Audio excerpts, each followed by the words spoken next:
I'm wondering, did they reveal too much for you, Brian? Because to me, I thought it was an appropriate trailer. They showed you sort of the same sort of scenes with just a few different things here and there. We got the conversation or the dialogue that we wanted to hear in terms of people's voices and things of that nature. What did you think? Well, I think Rachel Brosnahan wins the trailer. Yeah. I think is the best part of the trailer is the interview at the I say she wins it, but I think the chemistry between the two wins it. I think that's, as we know, look, this movie is not going to work if the two of them can't crackle. And I think in that scene they crackle. And so I think if you're and in a way that's distinct from Christopher Reeve and Margot Kidder, and most importantly, because I mean, Brandon Routh and Kate Bosworth, no. And Henry Cavill and Amy Adams, I don't know. It hell no. Didn't quite get it, right? So like, it was forced, yeah. Exactly. So this, to me, I thoroughly enjoyed. And I enjoyed it for two reasons. One is that little snippet at the beginning where they're clearly in sort of an intimate moment where the topic of the interview comes up. Listen to the inflection in their voices in that little scene versus when they're on the couch. Because both of them sound different. You can hear Brosnahan's got a softer tone to her voice, and Corenswet's using a higher pitched Clark Kent voice. And then when she puts the tape recorder on, reporter Lois comes out. He leans forward. His voice goes deeper, and the Superman voice comes out. And I was like, that is a really good sign. Yes. That these two are tapping into an understanding of these characters and how they're supposed to go together.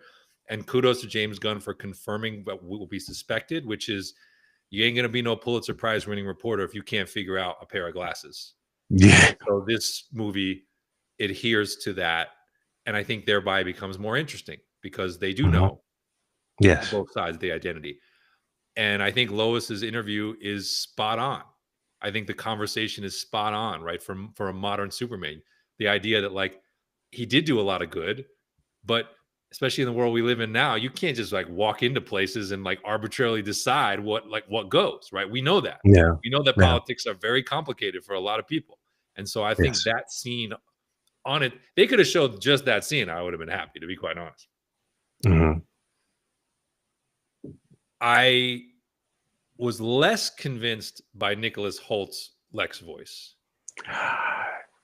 It was a little soft for my taste. It was a little heading a little toward the Eisenberg end of the spectrum more than the Clancy Brown animated end of the spectrum for my particular taste.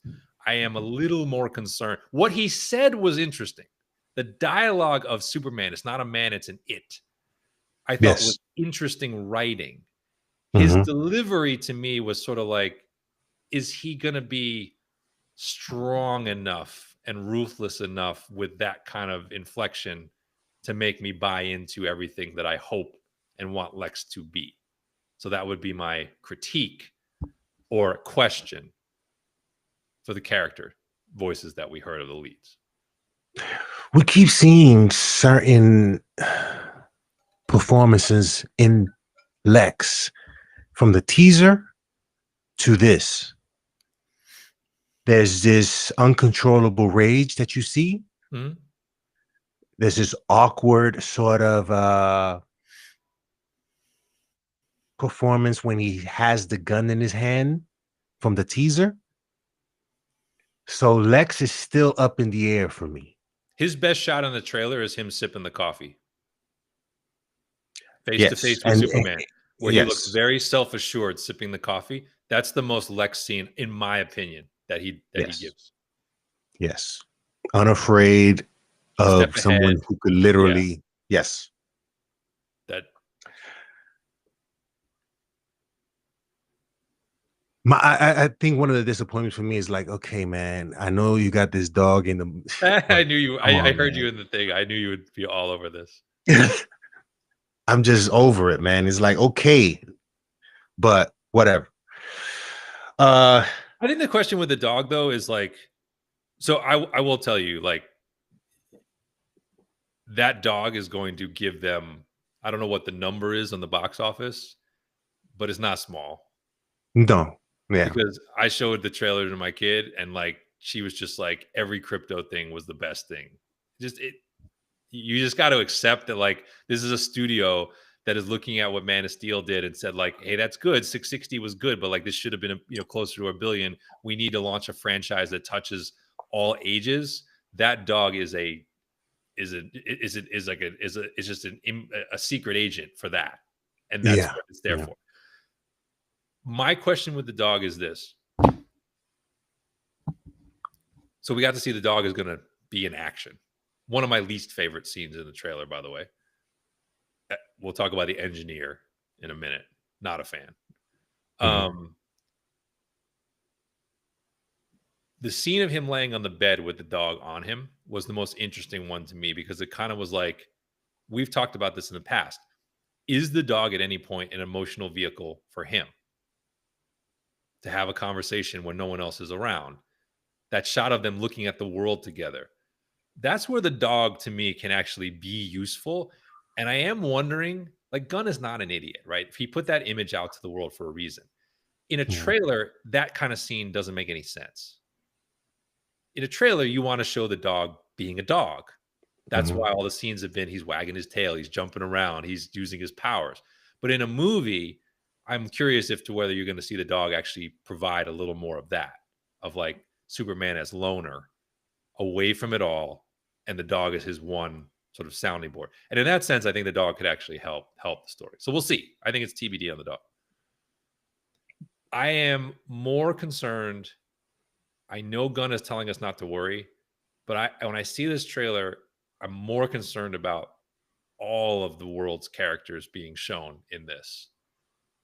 The trailer feels full to me. I know that there's a possibility that I'm seeing every shot of Guy Gardner in this trailer, and he's not in the movie more than that. And I'm seeing basically everything Mr. Terrific's going to do, and there's not going to be more than that. But it feels cluttered. Like when I'm seeing this and I'm like, okay, there's the engineer fight, and there's Ultraman fight, and there's Mr. Terrific fighting, there's Guy Gardner fighting, there's Hawkgirl fighting. I'm like, it's not the Justice League yet. And I understand you want to build this world, and then Rex Mason's doing a lot. Metamorpho is doing a lot in this trailer. Like, I don't know. I'm kind of like, it's making me backslide the other way and back toward like, is there too much? Are there too many people being introduced in this film versus just referenced? Yeah. For me, I didn't mind it too much because again, they're just little snippets. What else he has to show for me will be the deciding factor on whether or not, oh snap, this is great, Yeah. So again, I'm one of those guys, and shout out to Will Beats, who again is looking forward to seeing this Superman, and he loved the trailer. But I am reserving a lot of critique or negative critique other than crypto. Is like, I mean, and the critique of crypto is not negative in a sense. It's just that I hope it's not a lot of it. I hope this is not Super Pets 2. You know what I'm saying? No, I don't think so. I think in that particular case, I think you're seeing more of crypto's part now because they need the kids. That's my point. Yeah. I think you're getting crypto's action and crypto's sort of high points as in super dog. You're getting all those now because they need to show you that. That's my theory. My question is, how much of the other Justice League, Justice Society characters are you seeing in this trailer? Because if it's the Justice Gang, it's okay. If it's not a lot, then I'm like, I just want room for more of the beginning of the trailer. That's what I'm saying. I want more room for that to breathe. And while they definitely are going for comics accurate, I'm giving like this thing with the costumes is very polarizing, right? Like he is definitely trying to show you a version of the comics appearance, haircut, style that has actually been done. How well it's translating is kind of in the eye of the beholder. It's not perfect. Yeah. Like I definitely see where people are like critiquing the suit. And I would say like when you see Mr. Terrific and Guy Gardner together, you're kind of like, okay, there's like a fashion style to this world. And I don't know that I'm with it, but I see the consistency. It's a choice. I mean, that's all I could say. It's not going to make or break the movie for me, but it's a choice. It'll be interesting to see because they call it Justice Gang, Dang, yeah. uh, and these guys work under Maxwell Lord. Yeah, Sean Gunn playing that. Yes. So that to me will be an interesting thing to see how all that works and pans out. Uh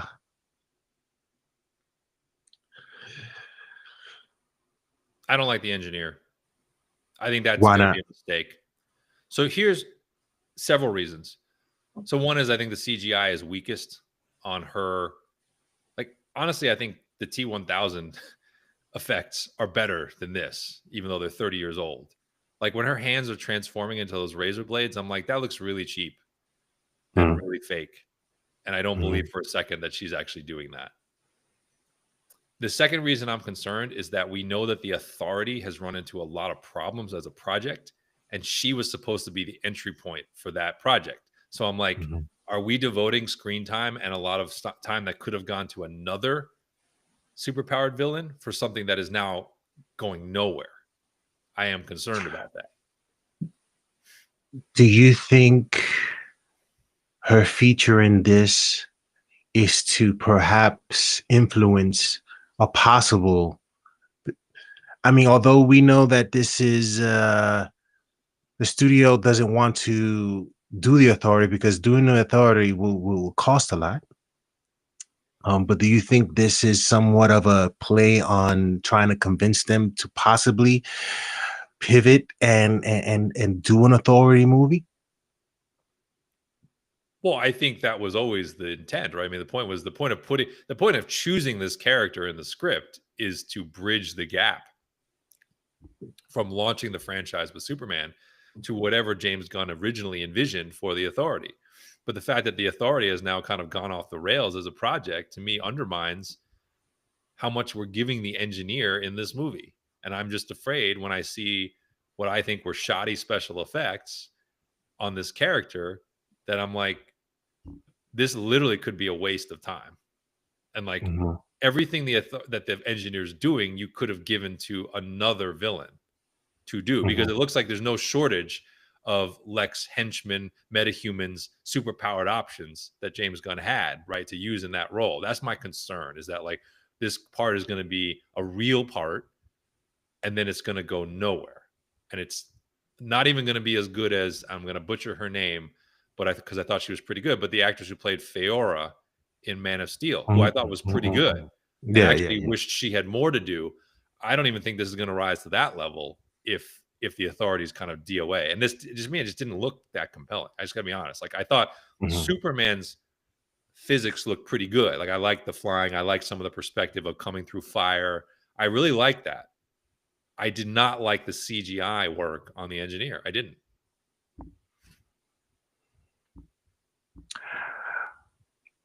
We'll have to wait and see what it looks like on screen. I agree, especially in IMAX, right? I mean, I agree, but I'm just saying like that. If you're just like registering concerns and pros and that sort of stuff, Yeah. that would fall into that category.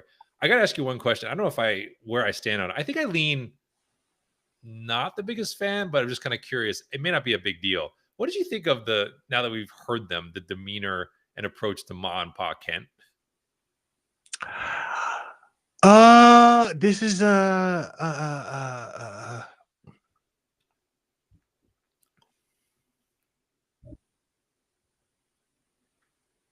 I didn't mind it because it's Okay. different from everything else we've seen before Yeah. with those characters. Those Like, characters have always had a certain look and feel to them, and this one is really different. Um, it's very farm. and I don't, yeah, Very yeah, farm. exactly, Yeah. exactly, and I Yeah. don't mind it, and I don't mind Okay. it. Okay.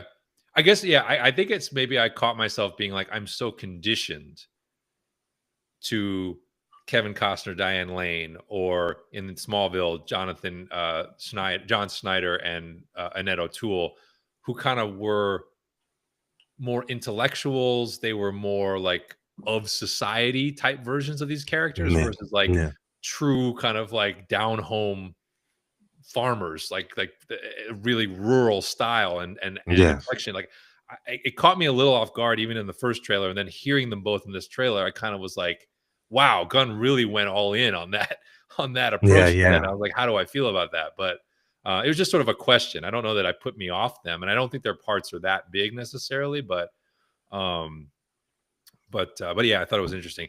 Here's the big one though, and this is the one that's been most divisive. So let's talk about it here. And this is why I said a Superman movie by its very nature will always be polarizing, which is it's almost like discussing what do you think Star Wars should be. It's like, what qualities of Superman are most important to put on screen? The polarization around this trailer has been, is Superman too human and is he too vulnerable? There was one part of it that I was like, Superman don't need help getting up. When he lands on the ground, oh, I don't think somebody's helping. Though. Do you think that what that scene's showing though? I don't think that's what that's showing. I don't think he needs help. I think he's allowing himself for someone to. Correct. But to me, is unnecessary, I think. Okay. Interesting. See, I thought that scene was meant to show that he still inspires people. And so that even a random everyday person who knows they really can't contribute anything just jumps in there to be like, hey, is there anything I can do? Because you do for us. It wasn't that he needed the help. And in fact, you kind of see he's sort of pushing the guy away, like, hey, I'm good. Because I've seen people being like, well, he gets beat up a lot in the trailer. And I'm like, well, have you read a Superman comic? Like, I mean, you actually go through the pages, like he spends a lot of time on his back, man. That's the point of these movies. Like, for a guy who has all these powers, like stuff happens to him. That's the point, right? So again, this is like Gunn being like pulling from the pages and being like all sorts of different ways. And especially if Lex Luthor is the architect, he's going to find ways to inflict damage on this guy. Like, that's the point. Yeah. So I didn't. And you can see a scene where Metamorpho his hand. He's kryptonite. Apparently, yes. That'll be interesting to see how they introduce that. That part of the metahuman stuff I actually am okay with, because I feel like the idea of like Lex imprisoning and setting up this like his own army of metahumans or superhumans is very core to the Lex DNA, and I think I'm with seeing where that goes. But yeah, I haven't had a problem with how much they've beaten up Superman in this trailer, because I feel like, again, it's like if you get through the movie and he suffers no damage, the movie's pretty boring. Like, you have to do things to him. I think the question, but it has to make sense. Yes. Yeah, exactly. The question is how you get there, right? It's like, is it always because you have a kryptonite cheat code, or is it because you actually have, foes that are able to stand toe to toe with him and cause him to solve problems, which I hope is what it is. Like, I think where he's got fire damage on the suit, he's not damaged. He's just in the flames, right? Taking them. He's fine. But like there's like the robot that can shoot the heat rays. I forget the name of that. There was a comics version of that. Oh, I got to throw. Have you seen the toy leak? It's happened. Of Superman. It's happened. No, I haven't. They put the toy line came out, and of course, you know me with the toys. There was one thing in the toys where I was like, it hasn't been in the trailers. Where I'm like, oh, okay, so you had to ruin that. Yeah. Oh, okay. So yeah, I think I saw briefly. Yeah. So Lex has his comics accurate super suit. That purple and green or whatever it is suit that he gets into that gives him the power. So apparently we haven't seen that, but I'm guessing that might be the last fight. That's fine. Challenge. So I don't know. I just didn't want the toy to give that away, but they always do that. So. But anyway, I mean, Superman as human, like, where do you stand on this sort of like, what he shows emotionally in this versus the Cavill versus the Reeve in particular? Well, it's his reaction to the questioning from Lois Lane, right? He's very emotional, amped up. Yeah. In terms of like, no, when she asks him, did you speak to the parent? He's like, no. I mean, hey, he was raised on a farm by people. So his, like anyone raised by someone, you will sort of act human, right? I'm pretty sure by now he understands perhaps his heritage, right? And where he comes from, but that doesn't change how he reacts to certain things. So he shows his frustration. Like, I think what anybody would do with, you're trying to do good and you're questioning that, is like, you're not thinking about these things when you're trying to avoid catastrophe or a bad situation. You're trying to avoid it. And at that moment, you're making a decision, whether, you're making a decision to do good or bad. And you're not thinking about, okay, now should I talk to the president before I go save these 100? You know what I'm saying? Yep. So that part I didn't mind. I think Robert Meyer Burnett was talking about he didn't like that scene too much, and it's like, dude, he's a human.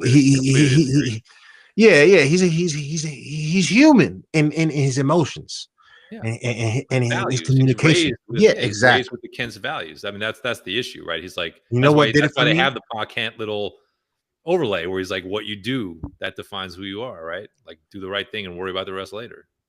I'm trying to save lives. Whereas in Man of Steel, that was an afterthought. Get inside. It's not safe. I'm about to bring fire down on Smallville. Right? And then in New York, Metropolis is a total destruction, yo. Yeah. Destruction. So, but that, I mean, I didn't mind that. Yeah. So the Cavill one, the fundamental, Zach obviously views the Justice League as gods above people, right? Which is also comics accurate, right? That's also a version of the comics true. So fairness to Zach, like, he's drawing from a different part of the mythology, but the exchange in that movie between Cavill and Adams, that's really about the philosophy of Superman, is really about Jonathan Kent, where he's like, I let my father die because he believed the world wasn't ready. I.e., I did the wrong thing. I know what I did was wrong. And I did it because he said the world will not accept what I can do. That was the whole premise of Man of Steel. This one is he's saying, I know what the right thing to do is, and I'm going to go do it. What's the problem?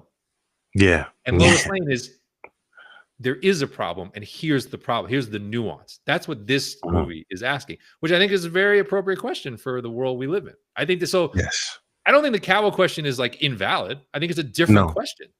But so I don't have a problem with what this movie is trying to do. I did not have a problem with Superman's vulnerability in this. Is there a little bit of, he seems incapacitated a lot? Yeah, but again, so I'm just saying, like, that's Superman. Like, that's the point of this. It's not, he's going to be knocked out. And what you don't know from the trailer is you could be seeing multiple cuts from the same fight. So he's getting beaten up once, but you're seeing it like 4 different times and from the same scene. All I'm saying is, man, the stuff that he does in this better look impressive. And so far, we've gained little snippets of him flying and stuff like that. All that stuff looks cool and stuff like that. But I need to be impressed more beyond that. I think what's interesting is he has not shown. He's only shown, I think I have this right. He's only shown flight and strength in the trailer. I think I have that right. Mm-hmm. You see him flying and you see him punching. Mm-hmm. You don't, or holding the building. We haven't seen heat. You haven't seen breath. You haven't seen even super speed. You haven't seen like the actual real effects powers yet. They've kind of held that. So I'm kind of curious where he deploys that. Hopefully when he uses his heat ray vision, he doesn't do what Henry Cavill did, was like, remember when he used the heat ray vision with Zod, and he went like it bothered him or something like that. I don't know if you caught that in Man of Steel. You mean when he tries to destroy the steel girder? Yeah, I think he tries to hit him with something. Hit him with like a metal. It's like a steel girder from a building, and he uses his heat ray to cut it in half. And then for that moment, he's like, like it bothered him and stuff like that. I didn't like that at all. But hopefully, this is a Superman who knows his abilities and knows how to use them, and we'll see how that looks. Again, But I'm reserving a lot of judgment before I see this. I want to see this movie and then give it whatever uh whatever I think I saw. Was it good or was it bad? I'm trying to hold my perspective on it. I think the trailer, by and large, still is successful. I think the reception to it, I talked about the polarized reaction to Superman, but I think the reaction has been a reaction, which is what WB cares about. This thing was trending #1 on socials 24 hours after its release. The view count is very high. We could talk about, I don't know how accurate this is, but we saw the first kind of early reported box office tracking opening weekend, 175 million US or higher. That would be, that would get it done. If you're doing that, you're probably doing about 400 global. You're in play for $1 billion. Like, you got to look at it. If the word of mouth is decent, you'll have a look at it. You certainly will be pocketing 800 if that's the number. We'll see if that holds up. We've seen these numbers move around a decent amount. Like, for example, the Mission Impossible number was like 100. Then the reactions and the reviews rolled in and they were kind of mixed. And now that thing's tracking like 60. So, let's hold that number as not being locked in stone. But there is momentum here. And as I've said, I think people are underrating, and you and I underrate, like, the dog is really playing well with the audience they need, is getting the families interested to go see this movie and make this the movie over Fantastic Four, make this the movie over, something else that people want to spend their money on to go see it in IMAX. So I do think it's working. I do think they're getting the interest and the intrigue to get people out for this. Definitely. Do you want to go?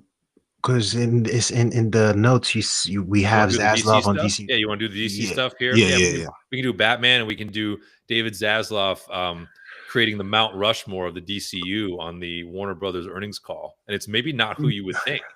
Yeah, I commented on a post on Instagram about that, and people were like giving me likes and stuff like that because this doesn't make sense. But I'm probably going to splice this in. We're also going to be talking about Zaslav on his Mount Rushmore, the DCU, on the pillars of DC, and also the Batman 2 update, a Batman 2 update, where we're talking about scripts, yo. We're talking about scripts, not the movie. We're talking about scripts. Sorry if I sound like Aaron. AI. not that AI, the original AI. Yeah. It's funny. Patrick Kelly was like, why can't we get why hasn't anybody used him for AI yet in the commercial? Because it just makes sense. Good question. But yeah. So yeah, let us know what you guys thought of the Superman trailer. Again,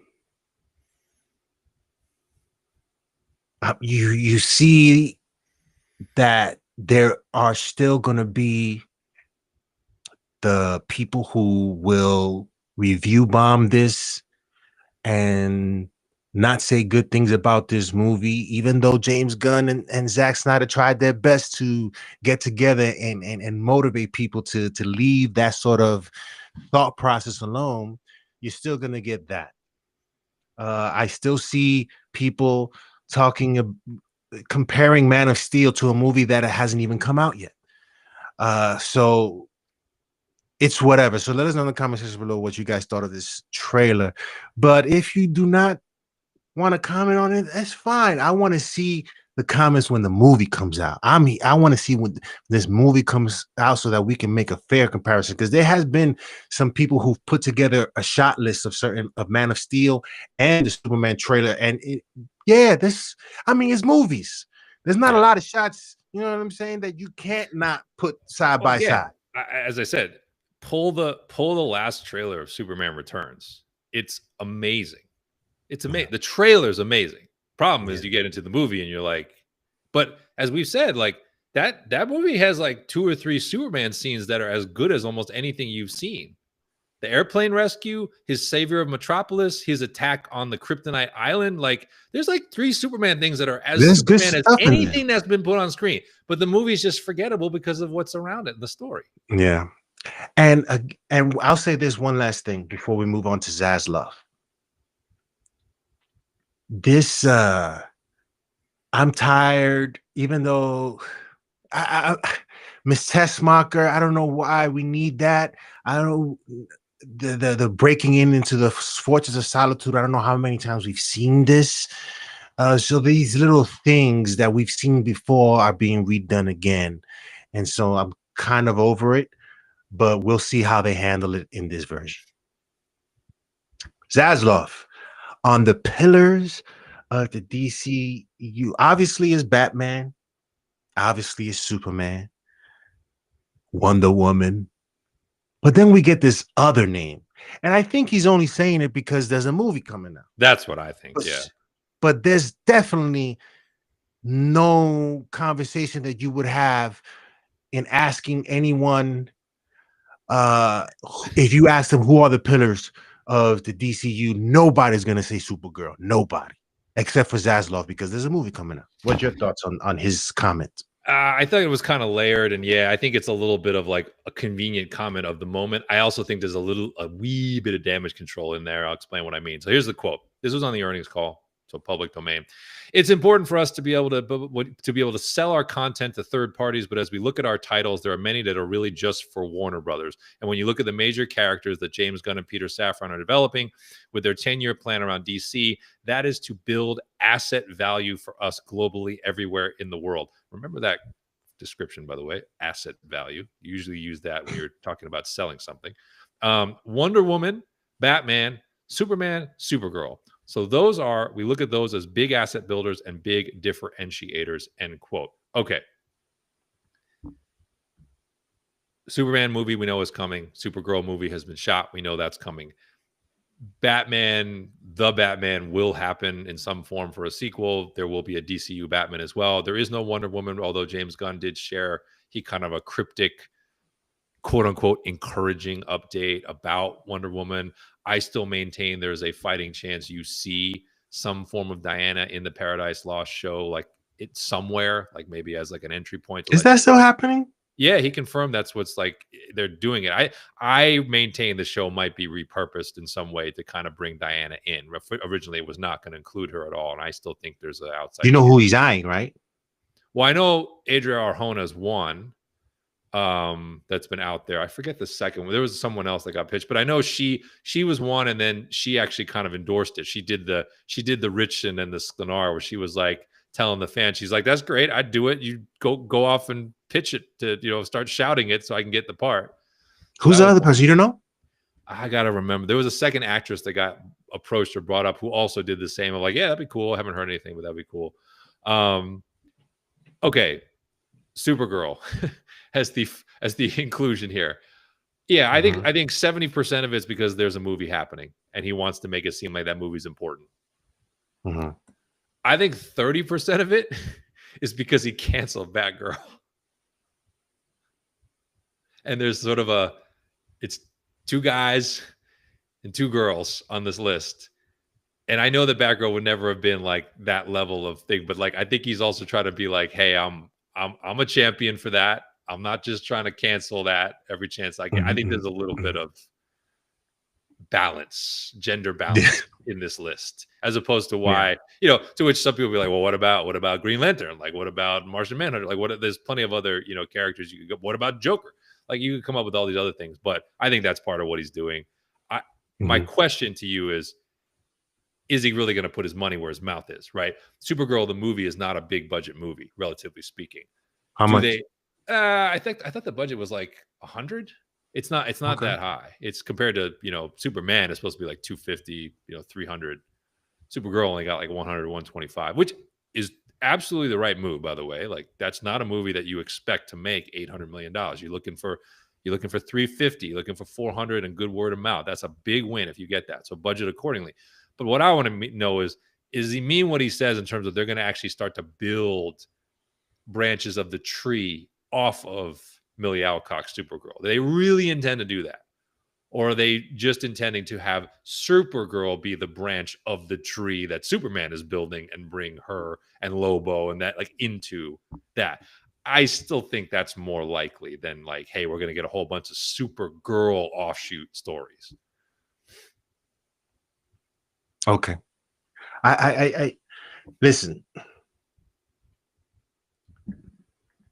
We have discussed the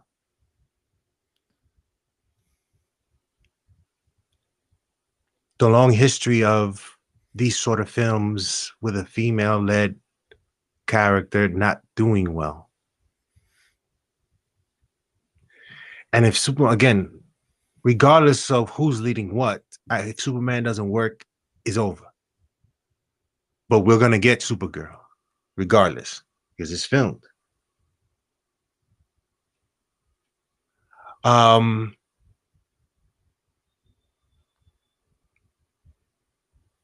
We've discussed Supergirl. We've said that they have a great team behind this movie. They're building this. They're basing the story on a very popular comic book of Supergirl, Woman of Tomorrow, which it was the initial title, and they changed it to Supergirl. Yep. They're going classic in terms of the suit that she's going to be wearing. Yep.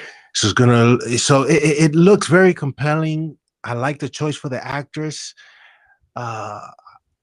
There's supposedly a cameo scene in Superman where I think she comes to pick up Crypto. There's a lot of positive things for this movie for Supergirl and having what's this guy's name? Lobo, Jason Momoa in there gives it a big boost. It does. I agree. So, and based on and because of where this is going, how this where this is taking place, it's not taking place on Earth. This is taking place. There's a lot of things to look forward to for this movie.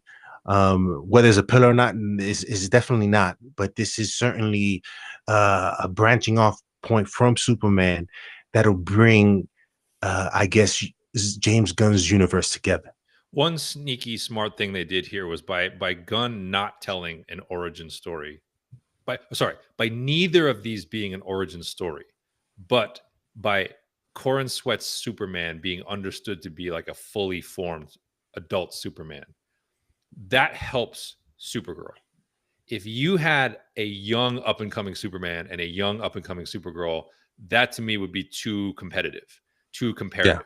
By having Corenswet be an adult and Millie Alcock be 21, but 22, a very young but kind of jaded Supergirl, that allows those two characters to be different, which is very helpful because effectively what we're supposed to see of Kara in this movie is she's going to be more hot-headed. She's going to be a little more down on the universe. She's going to be a little more quick to fight versus we just saw in the Superman trailer. He is all about the morality. He is all about the right thing and the all-American values and the stuff we associate with classic Superman. Supergirl has never really been that. Like in the comics, she really is the like, I want to run off and punch the first thing I see.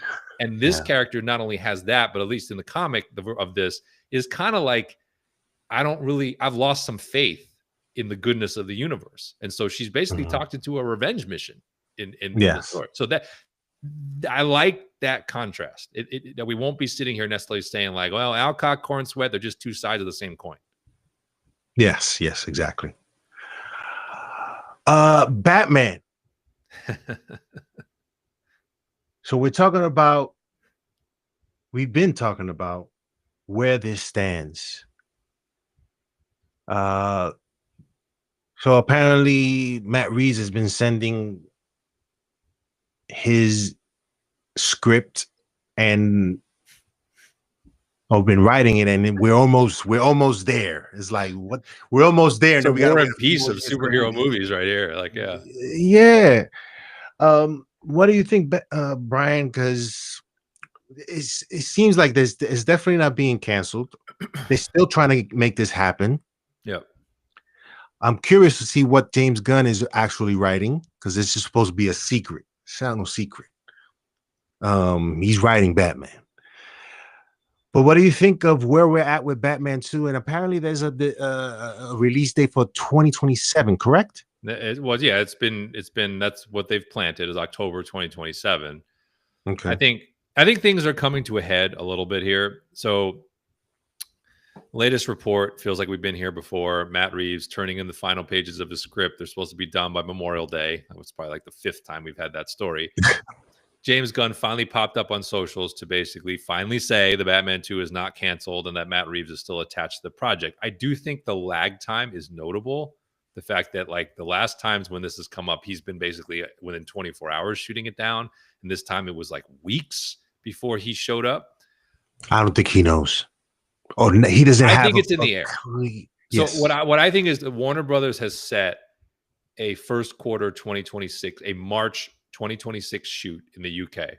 That's what they've now pushed it back to, which originally was supposed to be March 2025. Now it's March 2026, or it was December. Now it's March.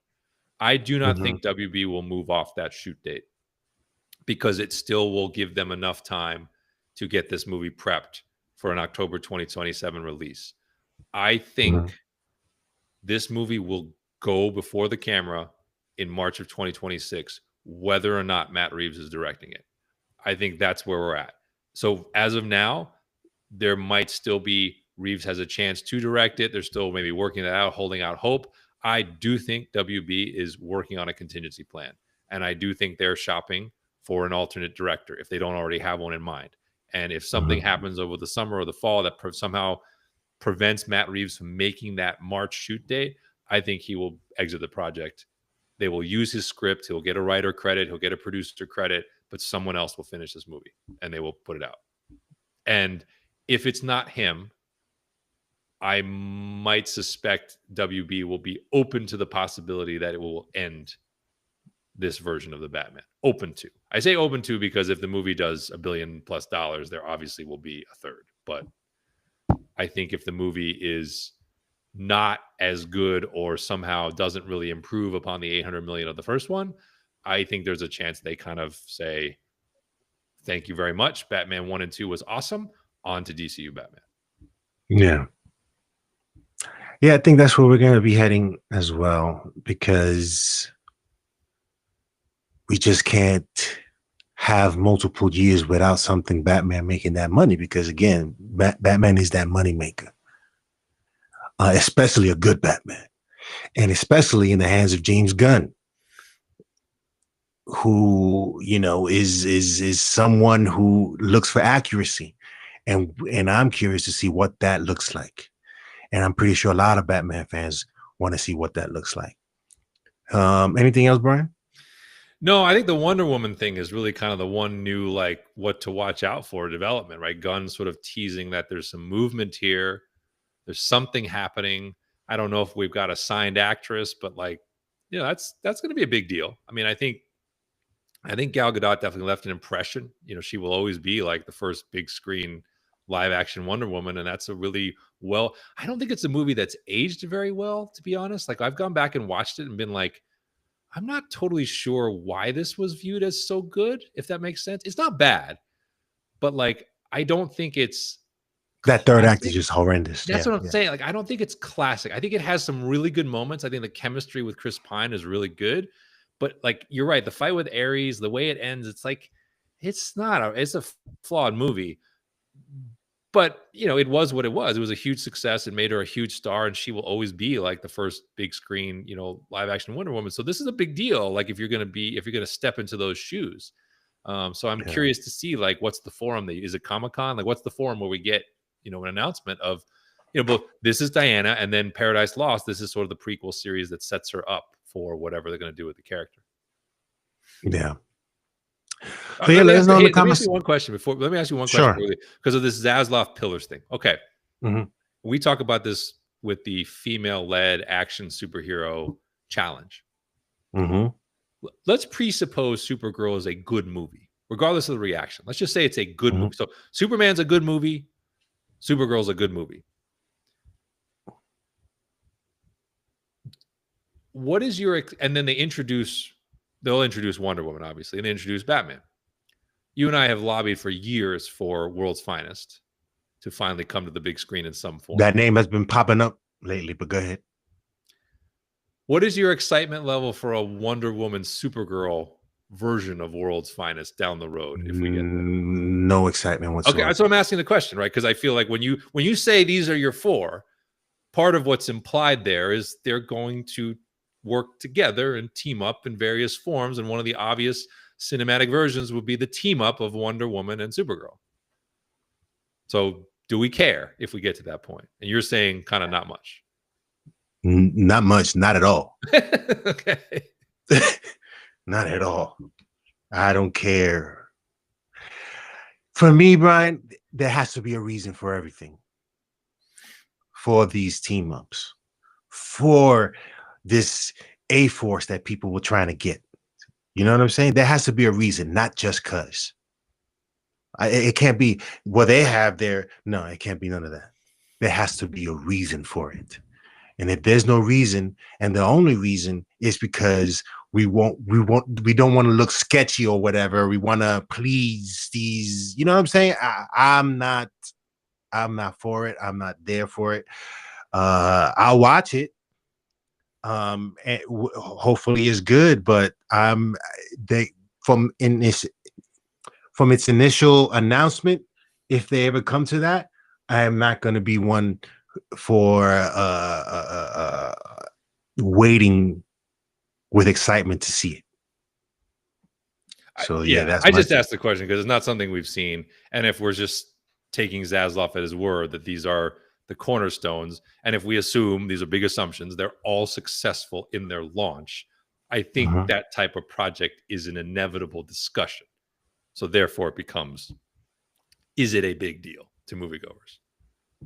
Superman and Batman in a true World's Finest is a big deal when it happens, right? Automatic. Like that's a big deal. It will be called World's Finest. Yes, it will. I think that's the thing. The way these titles are going, I think that's one thing that this version of DC figured out was like, keep it simple. Don't mess around. If you're going to pull titles from the comics, so that keep them to the famous ones, so that they're very recognizable. No verses. Yeah. No, none of this. Batman versus Superman. Dumbest thing ever, but whatever. Yeah, let us know in the comment section below what you guys think of the latest on Batman 2, what you thought of the Superman trailer, and the pillars of the DCU, Supergirl not being one of them. But is Zaslav, being the businessman and just putting in a good word with something that has already been done, been shot, and it will be coming out, and hopefully it does well. I'm hopeful that it does well too. Yeah, I am too. I mean, like, don't get me wrong. I'm genuinely interested in what they've put together. They've got a director with some real potential. They've got a lead who I think can do the part really well. I think whatever we think of Jason Momoa, he can do this part. This part he can do. And he's doing it in a smaller capacity in this movie, which I think is a perfect intro. Like, this movie has potential for how it's set up. It's not going to be $1 billion movie, but has potential to be interesting. And then, they're more than halfway done shooting Lanterns. Let's not forget, like, that is percolating out there as this, like, I don't care if it's on the pillar list or not. If that show lives up to what those two guys are capable of, that they might force their way into that conversation as sort of a, like, hey, like, we gotta give these guys a platform too. Yeah. So yeah, let us know in the comment section below what you guys think. Hit that like and subscribe button, and we'll see you next time on the Energy Report. Hey, Brian.